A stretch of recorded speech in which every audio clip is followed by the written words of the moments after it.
Hare Hare Hare Krishna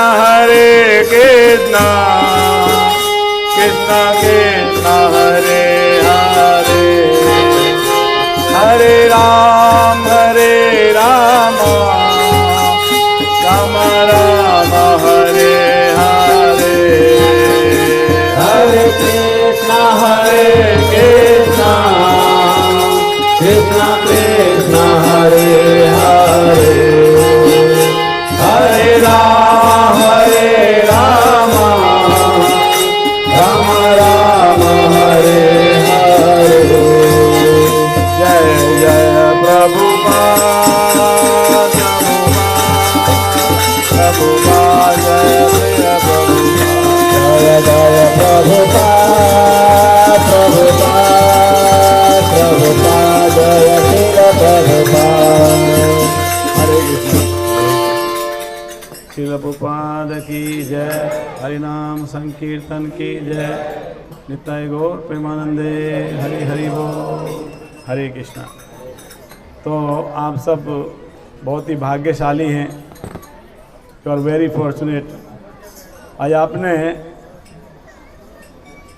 spiritual ambassador, आध्यात्मिक जो राजदूत बोलते हैं ना, भारत के जो पॉलिटिकल जो राजदूत होते हैं, ये आध्यात्मिक राजदूत थे जो भारत से भगवत गीता और भागवतम को लेके अमेरिका गए, विदेश में गए। तो प्रभुपाद जी का उनका आज आपने अभिषेक किया है। आप बहुत भाग्यशाली हैं। भगवान की कृपा गुरु के माध्यम से प्राप्त की जाती है। तो प्रभुपाद जी के विषय में आप सभी लोग जानते हैं, फिर भी कुछ नए भक्त भी हैं, तो कुछ हम चर्चा करेंगे प्रभुपाद जी के विषय में। प्रभुपाद जी का जन्म 1896 में भारत के कलकत्ता नगर में हुआ था। 1896 में प्रभुपाद जी का जन्म हुआ था। प्रभुपाद जी अपने गुरु महाराज श्री भक्ति सिद्धांत सरस्वती गोस्वामी से 1922 में मिले थे। कलकत्ता में उनको पहली बार मुलाकात हुई थी। एक सुप्रसिद्ध धर्म तत्ववेत्ता, अनुपम प्रचारक, विद्वान भक्त, आचार्य और 64 गौड़ीय मठों के संस्थापक श्री भक्ति सिद्धांत सरस्वती ठाकुर को ये सुशिक्षित नवयुग प्रिय लगे। जब प्रभुपाद जी को पहली बार देखा उनके गुरु ने, भक्ति सिद्धांत सरस्वती ठाकुर ने, जिन्होंने 64 गौड़ीय मठ की स्थापना की थी और बहुत विद्वान थे, भक्त थे, आचार्य थे, अनुपम प्रचारक थे, बहुत बड़े प्रचारक थे भक्ति सिद्धांत सरस्वती ठाकुर। जब फर्स्ट टाइम उन्होंने प्रभुपाद जी को देखा तो उनको देख के उनको बहुत प्रिय लगे। वो उन्होंने वैदिक ज्ञान के प्रचार के लिए अपना जीवन समर्पित करने की इनको प्रेरणा दी। तो पहली बार मिले तो क्या बोला, तुम विदेशों में जाके हमारे यहाँ के ज्ञान को प्रचार करो, हमारी भगवत गीता भागवत को विदेश लेके जाओ, यही बोला उनको पहले। श्री प्रभुपाद उनके छात्र बने। 11 वर्ष बाद 1933 में प्रयाग इलाहाबाद में विधिवत उन्होंने दीक्षा प्राप्त शिष्य बन गए। भक्ति सिद्धांत सरस्वती ठाकुर के 1933 में 1933 में इलाहाबाद में प्रभुपाद जी उनके शिष्य बने। अपनी प्रथम भेंट में ही श्री भक्ति सिद्धांत सरस्वती ठाकुर ने श्री प्रभुपाद से निवेदन किया था कि वे अंग्रेजी भाषा के माध्यम से वैदिक ज्ञान का प्रचार करें। प्रभुपाद जी को क्या बताया था उनके गुरु ने कि आप पढ़े लिखे शिक्षित युवा हो, तुम अंग्रेजी भाषा में इस हमारे भगवत गीता और भागवतम के ज्ञान को विदेश में ले जाके 2 लोगों को वहाँ प्रचार करो, ये उन्होंने उनको आदेश दिया था। आगामी वर्षों में श्री प्रभुपाद ने भगवत गीता पर एक टीका लिखी, गौड़ीय मठ के कार्य में सहयोग दिया और 1944 में बिना किसी की सहायता के एक अंग्रेजी पाक्षिक पत्रिका प्रारंभ की। उसका संपादन, पांडुलिपि, टंकन और मुद्रित सामग्री के प्रूफ, संशोधन का सारे कार्य स्वयं करते थे। प्रभुपाद जी ने कितना संघर्ष किया, हम लोगों को ये पता नहीं है। हम लोगों ने, जिसने संघर्ष में जीवन जिया है ना, उसको मालूम है कि जीवन क्या होता है। कई बार देखते ना, हम उस धनी बाप की औलाद हैं जिसने कभी गरीबी नहीं देखी। प्रभुपाद जी ने बहुत कठिन परिश्रम किया, बहुत संघर्ष किया। प्रभुपाद जी ने एक पत्रिका चालू की थी, back to godhead, English पत्रिका। उसका पत्रिका का लिखना वैदिक ग्रंथों में से श्लोक लेके उसका तात्पर्य लेके उसका फिर लिखना, उसको प्रिंटिंग में देना, प्रूफ संशोधन करना, छप जाने के बाद उसको कलेक्ट करना, फिर अपने सर पर रख के उसको डिस्ट्रीब्यूट करना, कितना कठिन कार्य है। हम लोगों को भगवत गीता प्रचार के लिए दी जाती है, कितने लोग लेते हैं? आपने ऐसे इस बार जो लास्ट 2022 के दिसंबर में गीता मैराथन में कितने लोगों ने भाग लिया था? बताइए, हाथ ऊपर करिए। How many devotees? कितने? 1 2 3 4 5 6 7 8 9 10 11 12 और 13 14 और 20 लोग पकड़ लीजिए हार्डली। अभी हम कितने लोग यहाँ बैठे हुए हैं? 60-70 लोग बैठे होंगे, 70-80 लोग बैठे होंगे। 20 लोगों ने भगवत गीता के वितरण में भाग लिया। देखिए, हमको छपा छपाया मिला, प्रिंट किया हुआ मिला, कुछ नहीं करना हमको, खाली ले जाके दूसरों को देना है। वो भी हमसे नहीं हो रहा है। प्रभुपाद जी संस्कृत के श्लोक को इंग्लिश में और हिंदी में ट्रांसलेट करके उसको लिख के, हाथ से लिख के फिर वहाँ प्रिंटिंग में देते थे। जब उसका प्रूफ हो जाता उसको पढ़ने, प्रूफ रीडिंग बोलते हैं, उसको रीडिंग करते थे, करेक्शन कराते थे, वापस प्रिंटिंग में जाता था, पत्रिका छपती थी, उसको कलेक्ट करते थे और फिर ले जाके दिल्ली में ले जाके उसको वितरित करते थे। मथुरा से दिल्ली जाते थे साधारण बोगी में बैठ के, ट्रेन में साधारण बोगी में बैठ के पैसा बचाने के लिए। वो टाइम पे 5 पैसा तांगे वाला लेता था स्टेशन से, मथुरा स्टेशन से वहाँ वृंदावन छोड़ने का 5 पैसा लेता तांगे वाला। प्रभुपाद जी वो 5 पैसा नहीं देके पैदल जाते थे, वो 5 पैसा बचाने के लिए। प्रभुपाद जी जिस राधा दामोदर मंदिर में थे उसका किराया 5 रुपये था। वो 5 रुपये उनको इकट्ठा करने में पसीना आता था। देखिए कितना कठिन परिश्रम किया उन्होंने, पैदल चलते थे पैसा बचाने के लिए। किस लिए कर रहे थे वो? आज उन्होंने मेहनत किया तो आप लोग सब इस्कॉन में हो, है कि नहीं?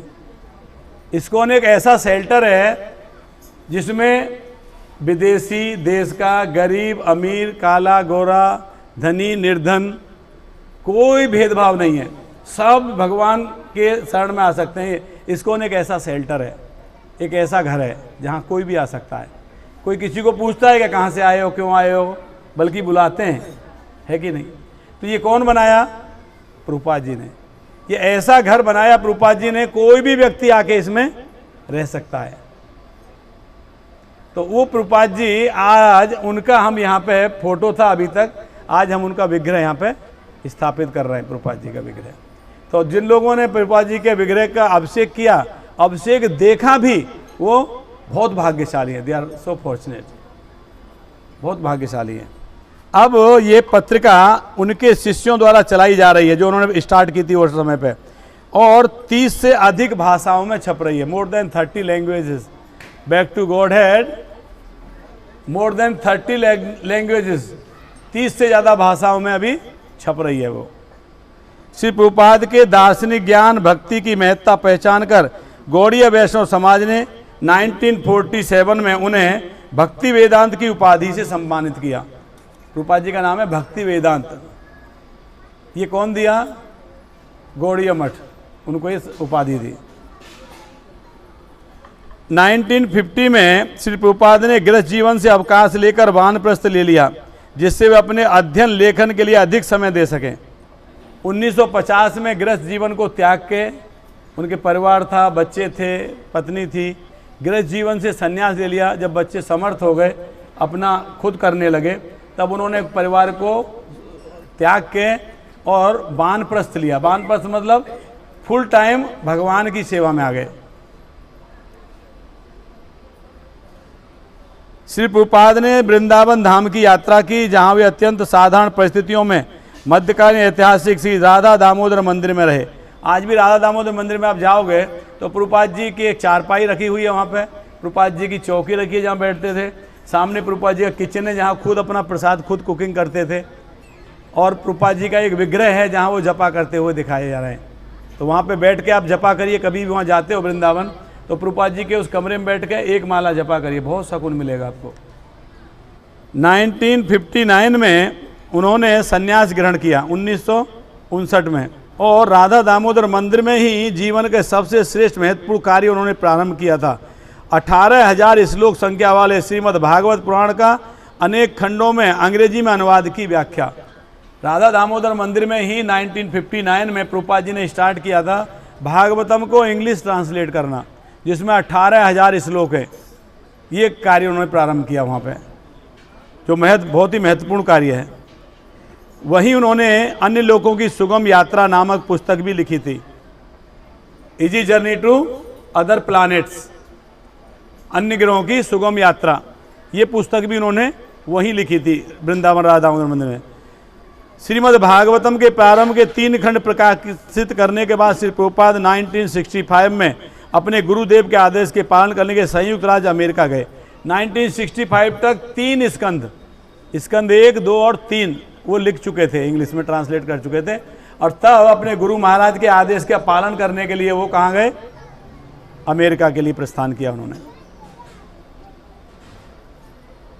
तत्पश्चात श्री प्रभुपाद ने भारतवर्ष के शेष दार्शनिक और धार्मिक ग्रंथों के प्रामाणिक अनुवाद, टीका, संक्षिप्त अध्ययन सार के रूप में 60 से अधिक ग्रंथ रत्न प्रस्तुत किए। श्री प्रभुपाद का एक मालवाहक जलयान द्वारा प्रथम बार न्यूयॉर्क नगर में आए तो उनके पास 1 पैसा भी नहीं था। प्रभुपाद जी कैसे गए थे आपको पता होगा। प्रभुपाद जी कोई प्लेन से नहीं गए थे, मालवाहक जहाज में गए थे। शिपिंग कॉरपोरेशन जो गुड्स लेकर जाता है ना, सामान लेकर जाता है, जिसको 1 महीने से ज़्यादा लगता है अमेरिका जाने में, पानी में जाता है, जो पानी के जहाज़ से गए थे। और कैसे गए थे? जो शिपिंग कॉरपोरेशन की जो ऑनर थी सिंधिया, उनके ऑफिस में जाके वो बैठ गए थे सीढ़ियों में, और उनके सेक्रेटरी को बोला कि मुझे मैडम से मिलना है, जो ऑनर थी, मालिक थी जो शिपिंग कॉरपोरेशन कंपनी की, सिंधिया। तो उनको बोले कि मुझे मिलना है, तो उन्होंने बोला कि आज मिलेंगे नहीं, बहुत बिजी हैं। तो वो दिन भर वहीं बैठे रहे, बाहर ही गए नहीं, वहाँ से उठ गए, दिन भर वहीं बैठे रहे और जपा करते रहे, अपनी माला करते रहे। जब निकल कर शाम को जा रही थी तो उन्होंने बोला ये कौन बैठे हैं इधर, साधु कौन बैठे? बोले सुबह से ही बैठे हैं। तब मैं बोला बिजी हैं तो नहीं, बोले मिल के जाऊँगा। तो सुबह से इधर ही बैठे। अरे बोले इनको अंदर बुलाओ। अंदर बुला के लेके गए, बुला के बात किया तो कहने लगे कि हाँ बोलिए क्या चाहिए आपको। बोले मुझे अमेरिका जाना है और आपकी शिपिंग कॉरपोरेशन कंपनी है, तो मुझे आपके जहाज़ के द्वारा जाने को आप परमिशन दीजिए, मैं उसमें जाऊंगा। बोले अरे क्या बात कर रहे हो आप, आपकी 65 अब एज है, आपकी 70 की एज होनी जा रही है आपकी, आप जाओगे इस उम्र में जाओगे, वो पानी के जहाज़ में 1 महीने की जर्नी करके आप पहुंच ही नहीं पाओगे वहाँ अमेरिका में, बीच में ही आपको देहांत हो जाएगा। बोले नहीं मैं जाऊँगा। तो उन्होंने मना कर दिया। वो दिन आ गए। अगले दिन वो 1 दिन 2 दिन गैप देकर फिर वापस गए हुई। फिर वापस जाकर उन्होंने यही कहा, तो फिर सेक्रेटरी ने बोला कि नहीं मिल सकते हैं। तो फिर वो बाहर बैठे रहे। फिर वो आप बाहर निकल के आई। बोले ये वापस आए क्या? बोले हाँ फिर वापस बैठे हैं इधर। तो बुलाओ उनको। बुलाए तो बोले कि उनको कहने लगे Swami ji America is so cold, you are so old, आप बहुत बूढ़े हैं, अमेरिका बहुत ठंडा है, यू कांट बी सर्वाइव, जी नहीं पाओगे वहाँ। प्रभुपाद बोले but I am very bold. America is cold, I am old, but still I am very bold. बोले ठीक है। फिर उन्होंने बोले ठीक है अब तैयारी करिए, जाने की तैयारी करिए। इस प्रकार से प्रभुपाद जी पानी के जहाज से गए थे। अत्यंत कठिनाई से भरे लगभग 1 वर्ष के बाद जुलाई 1960 में उन्होंने अंतर्राष्ट्रीय कृष्ण भावना संघ की स्थापना की। 65 में गए अमेरिका और 1 साल उन्होंने कठिन परिश्रम किया, स्ट्रगल किया। 1 साल के बाद उन्होंने international society for Krishna consciousness ISKCON की स्थापना की। वहाँ पे अमेरिका में स्थापना हुई थी फर्स्ट टाइम इसकी। 14 नवंबर 1977 को कृष्ण बलराम मंदिर वृंदावन धाम में अप्रकट होने के पूर्व श्री प्रभुपाद ने अपने कुशल मार्गदर्शन में संघ के विश्वभर में 100 से अधिक आश्रमों, विद्यालयों, मंदिरों, संस्थाओं और कृष्ण समुदायों का बृहद संगठन बना दिया था। तो 1977 में उन्होंने अपना ये देह त्याग किया था वृंदावन में आके देह त्याग किया था। ये 10 साल के अंदर में उन्होंने 100 से अधिक विश्व भर में 10 साल में 100 से अधिक, हम 10 साल में ये पतरे का खाली शेड बना पाए हैं। 10 साल में हम लोग, उन्होंने 10 साल में 100 से अधिक मंदिर और कृषि फार्म, गौशाला और गुरुकुल, ऐसे बहुत सारे उन्होंने प्रोजेक्ट उनके 10 साल में कंप्लीट कर दिए। Not only in India, in foreign countries like America, Russia, Japan, France, England, बहुत सारी कंट्रियों में। तो 100 से अधिक उनके प्रोजेक्ट 10 साल में कंप्लीट हो गए थे। श्री प्रभुपाद ने श्रीधाम मायापुर पश्चिम बंगाल में एक विशाल अंतर्राष्ट्रीय केंद्र के निर्माण की प्रेरणा दी। यहीं पर वैदिक साहित्य के अध्ययनार्थ सुनियोजित संस्थान की योजना है जो अगले 10 वर्षों तक पूर्ण, अभी जी वहाँ पे चल रहा है एजुकेशनल हब फॉर स्पिरिचुअल, अध्यात्म की स्टडी के लिए वहाँ पे मायापुर में बहुत बड़ा जो है ना एक इंस्टीट्यूशन बनाया गया है। इसी प्रकार श्री वृंदावन धाम में भव्य कृष्ण बलराम मंदिर, अंतर्राष्ट्रीय अतिथि भवन और श्री प्रभुपाद स्मृति संग्रहालय का निर्माण हुआ। ये वे केंद्र हैं जहाँ पाश्चात्य लोग वैदिक संस्कृति के मूल रूप में प्रत्यक्ष अनुभव प्राप्त करते हैं। मुंबई में भी श्री राधा रास बिहारी जी मंदिर के रूप में एक विशाल सांस्कृतिक और शैक्षणिक केंद्र है। बॉम्बे के राधा रास बिहारी जी मंदिर आप लोगों ने, कितने लोगों ने देखा है? जुहू का मंदिर, इस्कॉन का, और कितने लोगों ने देखा है? तो कब चलना है? बाकी लोग जो बच गए कब चलना है बताइए? प्लानिंग करें, एक संडे प्लानिंग करते हैं, पूरा बस लेके चलते हैं सिलवास से जुहू।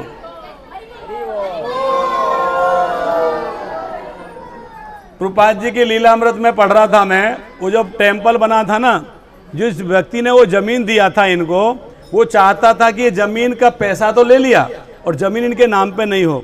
उसने क्या कहा था, आप ये ज़मीन ले लो मगर ये ज़मीन नगर पालिका से आपके लिए इसमें कंस्ट्रक्शन करना है, उसकी परमिशन आपको लेनी पड़ेगी और ये विदिन 6 मंथ करना है आपको। अगर आप 6 महीने में ये नहीं कर पाए तो आपका फिर ये एग्रीमेंट हमारा कैंसिल हो जाएगा। ऐसा करके पैसा ले लिया इनसे और वहाँ गवर्नमेंट डिपार्टमेंट में जो व्यक्ति था उसको बोल दिया इनको परमिशन देना नहीं, उसको भी दे दिया 20,000, ये 20,000 रुपये ले, इनको परमिशन नहीं देना, और इनसे पैसा ले लिया कि आपको 6 महीने में परमिशन लेना है, नहीं तो हमारा एग्रीमेंट कैंसिल। कितना दिमाग लगाते थे लोग हैं।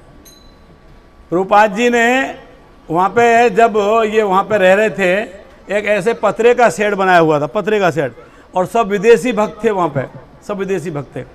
और एक दिन तो ऐसा हुआ कि वो जो सेठी थे, सेठी जिनकी ज़मीन थी, उन्होंने गवर्नमेंट के अधिकारी के साथ मिलकर, नगर पालिका के अधिकारी के साथ मिलकर पुलिस भेज के उसको खाली कराने के लिए वहाँ भेज दिया।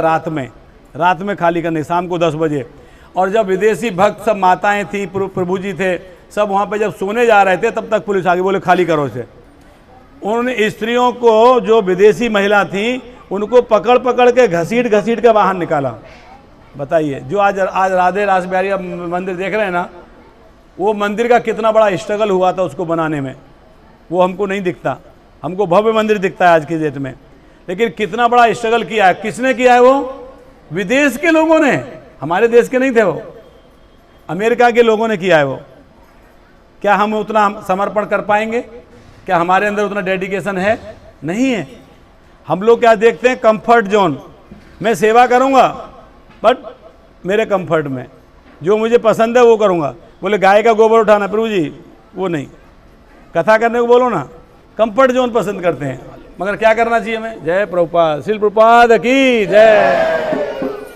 हमें क्या करना चाहिए? जैसी सेवा मिले, जो सेवा मिले, हमको वो करना चाहिए, जैसी सेवा मिले। और ये सेवा भी सबसे स्वीकार नहीं करते, ना भगवान करते, ना गुरु तत्व स्वीकार करते। आपके कई जन्मों के पुण्य जब फलीभूत होंगे तब आप भगवान की सेवा में लगोगे। भगवान को चाहिए नहीं, भगवान को चाहिए क्या? भगवान को हम क्या दे सकते हैं? एक व्यक्ति बोल रहा था मैं भगवान को ड्रेस बनाया। मैं बोला आपके चरण किधर बताइए जरा, माथे से लगा। आपने भगवान को ड्रेस दिया, भगवान सबको ड्रेस देते हैं, आपने भगवान को ड्रेस दे दिया। हम तो बहुत महान आदमी हैं, क्या दे सकते हैं भगवान को? कुछ नहीं दे सकते। तो वो इतना स्ट्रगल हुआ था वो समय पे।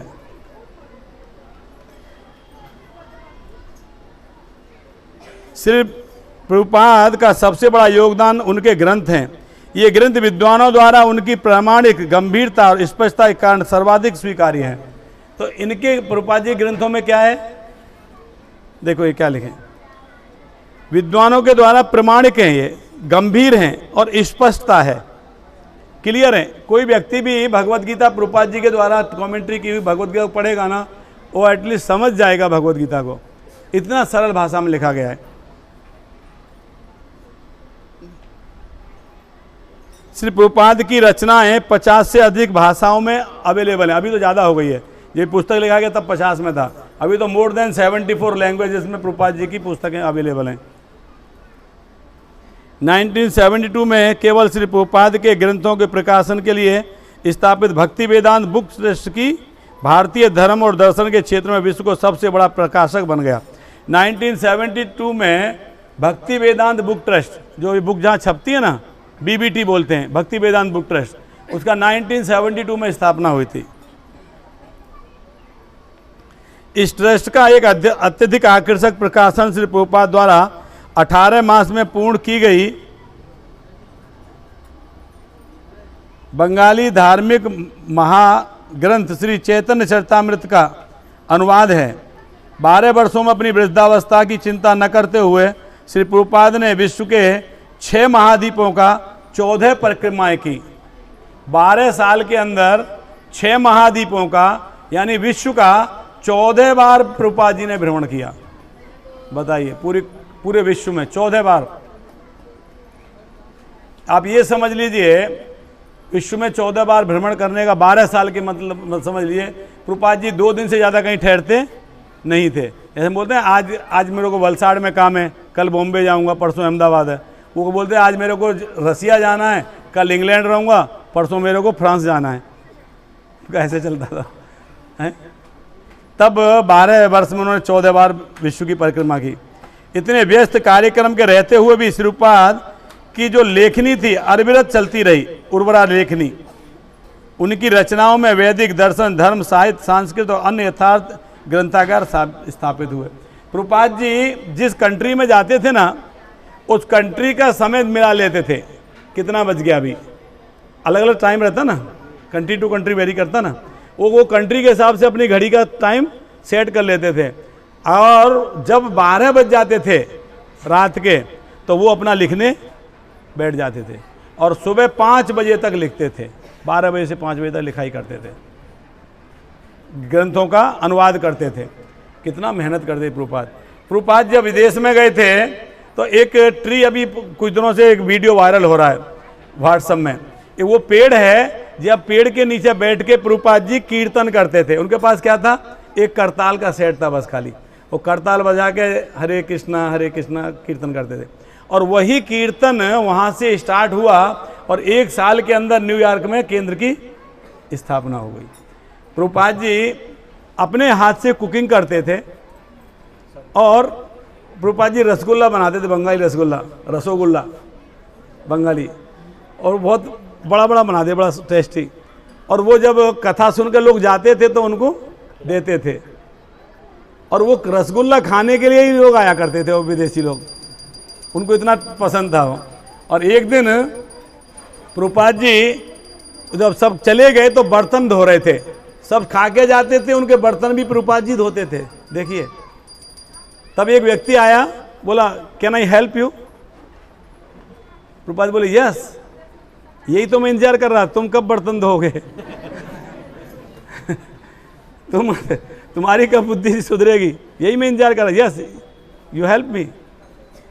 तो उसने बर्तन घिसा, बर्तन घिसा। तो प्रभुपाद जी बोले ऐसे ही धीरे धीरे तुम लोग लाइन पे आओगे। जो विदेश की जो अमेरिकन सरकार थी, उन युवा लोगों से परेशान हो गई थी। हिप्पी जानते हो ना, हिप्पी बड़े बड़े बालों वाले, मैं किसी को बाल नहीं देख रहा हूँ अभी, बड़े बड़े बालों वाले, लंबी लंबी दाढ़ी वाले, और वो चरस, गांजा, अफीम वो सब पीने वाले। और ऐसे वैसे नहीं थे, बड़े घने धनी परिवार के व्यक्ति थे वो बच्चे सब, मगर वो हिप्पी की तरह जीवन जी रहे थे। प्रभुपाद जी ने हरे कृष्ण महामंत्र देकर उन्हें क्या बना दिया, हैप्पी बना दिया, हिप्पी से हैप्पी बना दिया। अमेरिकन सरकार भी सोचने लगी क्या कर दिया ये स्वामी जी ने, जो हम नहीं कर पाए वो इन्होंने कर दिया। और प्रभुपाद जी ने सबसे बढ़िया टारगेट कोई युवाओं को ही किया, क्योंकि इनका ना आगे है कोई ना पीछे है। ये कन्विंस हो गए तो बस हो गया, अपना काम हो जाएगा। और वहीं से कीर्तन में सब शुरू हो गए। और उसके बाद में फिर ऐसा सैलाब उमड़ के आया कि पूरे अमेरिका में, पूरे बाहर के सभी कंट्रियों में हरे कृष्णा का मूवमेंट का आंदोलन बड़े जोर से चलने लगा। हरे कृष्णा कृष्णा कृष्णा हरे हरे, हरे राम राम राम हरे हरे। तो प्रभुपाद जी ने जो करके दिखा दिया है हमें, वो हमें सबको प्रेरणा लेना चाहिए। प्रभुपाद जी ने इतना संघर्ष किया अपने जीवन में, किसके लिए किया? हम लोगों के लिए किया प्रभुपाद जी ने। प्रभुपाद जी जब अपनी बिजनेस कर रहे थे, उनके पास में सब कुछ था। ही वॉज इंडस्ट्रियलिस्ट, उनके पास एक इंडस्ट्री थी, मेडिसिन की, दवाओं की कंपनी थी उनके पास में। तो भगवान कहते हैं, भागवतम में कहते हैं, जब मैं ज़्यादा प्रसन्न होता हूँ ना किसी के ऊपर, उसका धन छीन लेता हूँ। आप लोग डरो मत डरो मत, आप पे प्रसन्न नहीं है। भगवान कहते हैं जब मैं ज़्यादा प्रसन्न होता हूँ तो उसका धन, क्यों भाई ऐसा क्यों करते हो? हम तो मांगने आए हैं आपसे, आप छीन लेते हो। बोले धन छीन लेने से क्या होता है, उस व्यक्ति के घर वाले ही उसको तिरस्कृत कर देते हैं। माताजी घर में जब भी चाय बना के पिलाती हैं जब प्रभु जी पगार लेके आते हैं।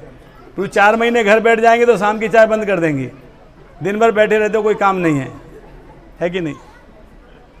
तो प्रभुपाद जी के पास में सब कुछ था। भगवान ने क्या किया, उनका फैक्ट्री लॉस में चला गया, और जो पार्टनर था उसने कुछ धांधलेबाजी कर दी, स्टाफ था वो सब भाग गया, लेबर ने काम बंद कर दिया। प्रभुपाद जी ने क्या किया फिर? बोले भगवान की यही इच्छा है, लगता है जल्दी सबसे निवृत्ति हो रही है। फिर प्रभुपाद जी भक्ति करने लगे, और उसके बाद में भगवान ने कितना दे दिया? प्रभुपाद जी महाराज 40 रुपये लेके गए थे अमेरिका, और फिर कितना दे दिया? 40,000 करोड़। आज क्या है प्रभुपाद जी की? प्रभुपाद जी की प्रॉपर्टी है सब। ये कितना है? 40,000 करोड़। 40 रुपये से 40,000 करोड़। प्रभुपाद जी बोलो मेरे ज़्यादा कोई बड़ा बिजनेसमैन हो तो आ जाओ मेरे सामने, 40 रुपये कोई 40,000 करोड़ बना के दिखाओ, है कि नहीं? एक बार हमारे वरिष्ठ वैष्णव एक कॉलेज में क्लास देने जा रहे थे, तो धोती कुर्ता में आए थे। कॉलेज के लड़के तो थोड़ा स्टाइलिश रहते ना, तो उनको कुछ कमेंट करने लगे। बच्चे लोग करते ही हैं ना, स्टूडेंट शरारती होते ही हैं, कमेंट्स कर रहे थे। वो सुनते हुए चले गए। जब वो क्लासरूम में उन्होंने प्रीचिंग शुरू किया, स्पीच दे रहे थे, तो फटाफट इंग्लिश बोलना शुरू किया उन्होंने। तो कुछ लोगों के सर के ऊपर से जा रहा था। बच्चे बोले रे धोती पहन के इतना बड़ा, इतनी बढ़िया स्पीच, हाँ। और उसके बाद उन्होंने पूछा कि अच्छा एक चीज़ बताइए, अभी लोग MBA कर रहे हो, मैनेजमेंट में ग्रेजुएशन कर रहे हो, तो एक चीज़ बताइए, कोई एक ऐसी इंडस्ट्री का नाम बताइए जहाँ व्यक्ति बिना पैसा लिए काम करता है, कभी जरूरत पड़ती है तो अपनी जेब से पैसा लगा देता है कंपनी में। सब लोग एक दूसरे देखने लगे, ऐसी कौन सी कंपनी होगी, बिना पगार लिए कौन काम करे? हम तो पगार के लिए, हम तो पैकेज के लिए बैठे हैं। 20 लाख, 15 लाख, 18 लाख, 22 लाख पैकेज मिले, अच्छा पैकेज मिले, हम पैकेज के लिए बैठे हैं। फ्री में कौन काम करेगा? और फिर अपनी जेब से ही पैसा लगाना पड़ेगा। ऐसी कौन सी कंपनी है? सब एक दूसरे को देखने लगे। तो उन्होंने बताया ऐसी कंपनी का ही मैं एक मैनेजर हूँ। वो प्रेसिडेंट थे कंपनी के, हिज ग्रेस कमल लोचन प्रभु। बोले ऐसी एक कंपनी का मैं मैनेजर हूँ, मैं ऐसी कंपनी में काम करता हूँ जिसमें सब लोग अपनी जेब से पैसा लगा काम करते हैं। आप लोग करते हो कि नहीं अपनी जेब से पैसा? अभी देखो माता जी लोग कुकिंग कर रही हैं, उनको पगार मिलेगी क्या? ये लोग यहाँ पे अभिषेक करा रहे थे, इनको पगार मिलेगी क्या? और कुछ घट जाएगा तो दौड़ के जाएंगे, स्कूटी उठा के खरीद कर लेके आके अपनी जेब से लगा देंगे, है कि नहीं? है कि नहीं? तो ये कार्य कब होता है? ये कार्य भी तब होता है जब भगवान व्यक्ति को सद्बुद्धि देते हैं, जब सुकृति जागृत होती है। किसी का भी धन नहीं चाहिए भगवान को, कोई लगा नहीं सकता। आप चाह के भी, आप चाहो डोनेट करना तो डोनेट नहीं कर सकते। अगर भगवान को स्वीकार नहीं है ना तो आप डोनेट नहीं कर सकते। आपके पास लाखों करोड़ों होगा ना तो भी डोनेट नहीं कर सकते। हो सकता है भगवान किसी गरीब व्यक्ति से 1 रुपया लेके मांग लें, कोई किसी का 1 रुपया स्वीकार कर लें, किसी करोड़ों नहीं लें, तो भगवान को कुछ नहीं चाहिए। तो जब हमारे जीवन में पुण्य कर्मों की जब सुकृति जागृत होती है तभी कोई भगवान की सेवा कर पाता है, और भगवान के जो भक्त हैं उनके सानिध्य को प्राप्त कर पाता है। अगर कोई व्यक्ति साधुओं का संग प्राप्त कर लिया, एसोसिएशन ऑफ डिवोटी जिसको मिल गई, भक्तों का संग मिल गया, समझ लीजिए कितने जन्मों के पुण्यों का फल फलीभूत हो गया उसका। साधु संग सर्वशास्त्र का है, लव मात्र साधु संग सर्व सिद्धि है। साधु का संग मिलने मात्र से कोई व्यक्ति, कहते हैं गंगा में स्नान करके व्यक्ति पवित्र होता है, साधु के दर्शन मात्र से व्यक्ति पवित्र हो जाता है।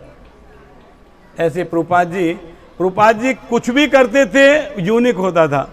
प्रभुपाद जी बार ऑरेंज खा रहे थे, संतरा का जब बीज आया उन्होंने ऐसा किया और बहुत दूर डस्टबिन रखी थी, बीज सीधा जाकर डस्टबिन के अंदर। एक फॉरनर ऐसे देखा, अरे सीधा डस्टबिन डाल दिया, बोला एक्सीडेंटली हो गया होगा,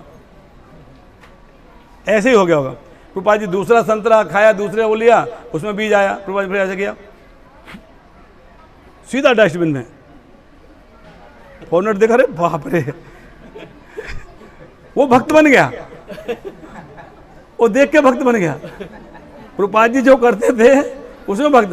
2 बार संतरा का बीज डस्टबिन में डाल दिया प्रभुपाद जी, दूर से ऐसा करके डस्टबिन में बीज चला गया दोनों बार। वो देखा, दोनों बार देखा, जय प्रभुपाद, भक्त बन गया। तो प्रभुपाद जी जो करते थे उससे व्यक्ति भक्त बन जाता था, वो शुद्ध थे प्रभुपाद जी। हम लोग चिल्लाते रहते हैं, फोन करते थे, प्रभु जी बोलते थे आज फैक्ट्री में टाइम है, आज ड्यूटी नहीं है, आज ये है, मिला नहीं, आज आ नहीं पाऊंगा, 50 बहाने बताते हैं, है कि नहीं। हम लोग कितना प्रयास करते हैं, लेकिन प्रभुपाद जी की एक एक एक्टिविटी से लोग भक्त बन जाते थे। इस प्रकार से प्रभुपाद जी ने विदेशों में प्रचार किया। आज आप लोग सब बहुत भाग्यशाली हो, आज ऐसे अवसर पे आप आए। तो हमारा ये प्लानिंग था बहुत दिन पहले करने का, 1 हफ्ते से आ गए थे विग्रह, मगर हमने चाहा कि आप सबके सामने प्रभुपाद जी का अभिषेक हो, सब लोग इसका लाभ ले पाओ। तो आज प्रभुपाद जी का यहाँ पे अभिषेक हुआ है, प्रभुपाद जी की स्थापना हुई। सेंटर पे आप लोग सब आइएगा, ये 24 घंटे यहाँ आपको कोई ना कोई मिलेगा। आप रात दिन जब आओगे तब मिलेगा यहाँ व्यक्ति, 7 दिन 24/7, 7 दिन 24 घंटे। अब गौ माता भी यहाँ पे आ गई है, वहाँ पे सेवा करते हो। आपको मालूम है अमेरिका में $500 देना पड़ता है, गाय को गले लगाने के लिए $500 देने पड़ते हैं। हमको 50 भी दोगे तो हमारा चल जाएगा। 50 भी दोगे तो हम अलाउ कर देंगे, ठीक है। आइए, गाँव की सेवा करिए। भगवान है, जगन्नाथ जी विराजे हुए जगत के नाथ हैं, ऐसे में कुछ चाहिए नहीं। फिर भी आप छोटी भी सेवा करोगे ना, ये बड़ी बड़ी आंख से देखते हैं कौन क्या कर रहा है, सब देख रहे हैं, वहाँ से सब सुन भी रहे हैं, देखो सब देखते हैं। तो इनकी सेवा करिए, ये अवसर मिलेगा आपको। माला करिए, 4 नियम का पालन करिए, इस्कॉन में जुड़ जाइए और जीवन को सफल बनाइए। और नहीं तो फिर माया की लात खाइए। हाँ, या तो भगवान की शरण में आइए। आज ही हम पढ़ रहे थे भागवतम क्लास, भगवत गीता में, भागवतम में था कि भगवान कृष्ण कैसे हैं, सूर्य समान, और माया अंधकार। कृष्ण है सूर्य सम, माया रे अंधकार, जहां कृष्ण तहां नहीं, माया रे अधिकार। कृष्ण सूर्य के समान है, माया अंधकार के समान है। जब अंधकार कब तक रहेगा, जब तक सूर्य नहीं आएगा। सूर्य आ गया तो अंधकार छट जाएगा, गायब हो जाएगा। तो माया का लात आपको जब तक पड़ेगी, जब तक आप कृष्ण की लात को नहीं पकड़ लोगे। कृष्ण के चढ़ पकड़ लो, माया की लात खाना बंद। भगवान भगवत गीता में कहते हैं, मामेव ये प्रपद्यन्ते माया मेताम तरन्ते। जो व्यक्ति मेरे शरणागत हो जाता है वो माया की लात खाने से बच जाता है, और नहीं तो फिर खाते रहो फिर माया की लात। तो अभी हो गया, टाइम है, हो गया। अभी आरती होगी प्रभुपाद जी की, ठीक है, और उसके बाद में महाप्रसाद रेडी हो गया, उसके बाद में महाप्रसाद होगा, ठीक है। हरे कृष्णा। श्रील प्रभुपाद की जय। निताय गौर प्रेमानंदे। ठीक है, हरे Krishna.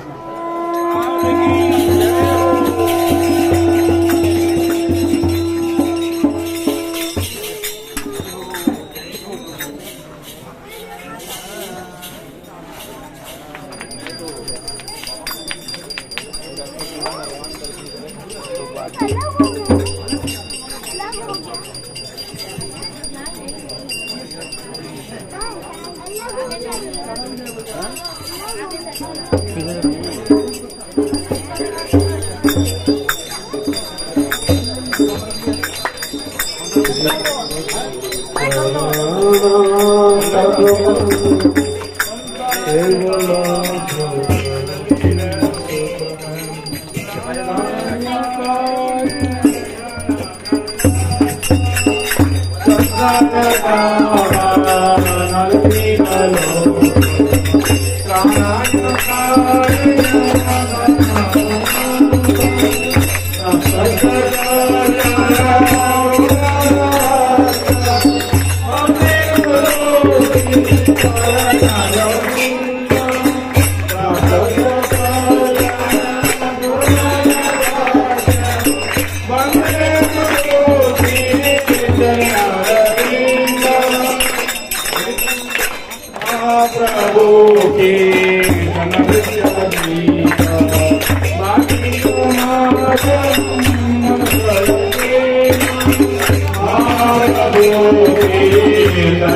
you.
Hare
Hare Krishna, Krishna Krishna,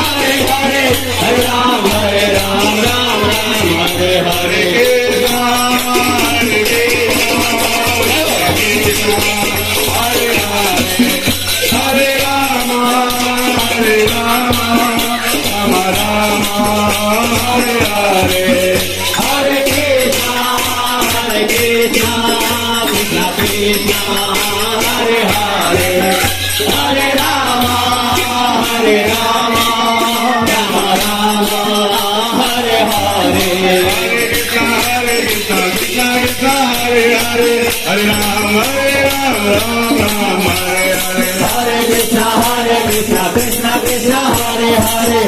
Hare Ram, Ram Ram, Hare Hare. Hare Krishna, Krishna Krishna, Hare Hare. Hare Ram, Ram Ram, Hare Hare. Hare Krishna, Krishna Krishna, Hare Hare. Hare Ram, Ram Ram, Hare Hare. Hare Krishna, Krishna Krishna, Hare Hare. Hare Ram, Ram Ram, Hare Hare. Hare Krishna, Krishna Krishna, Hare Hare. Hare Ram, Ram Ram, Hare Hare. Hare Krishna, Krishna Krishna, Hare Hare. Hare Ram, Hare Ram, Ram Ram, Hare Hare. Hare Krishna, Krishna Krishna, Hare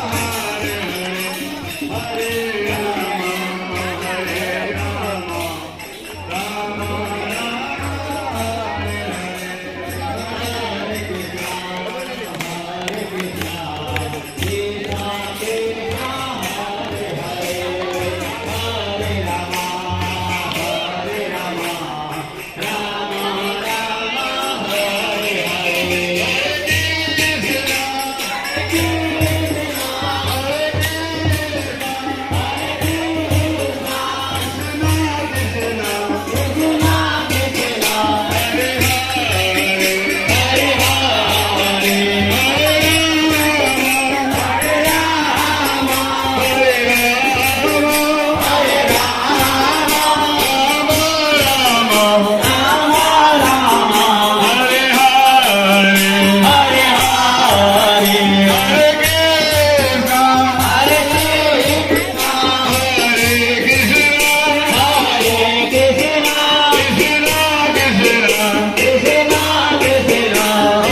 Hare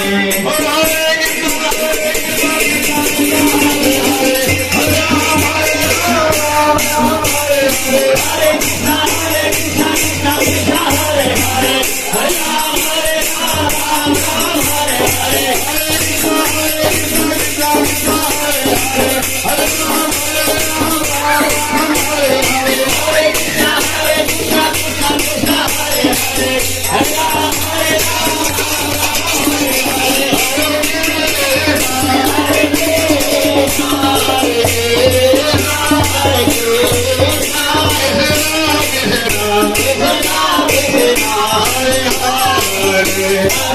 Hare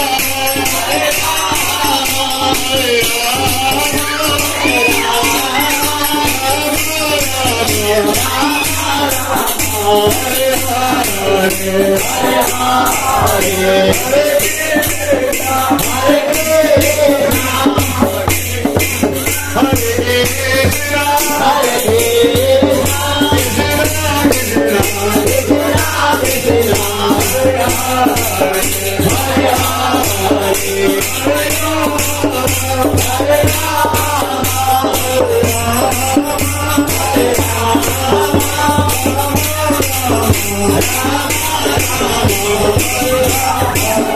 Hare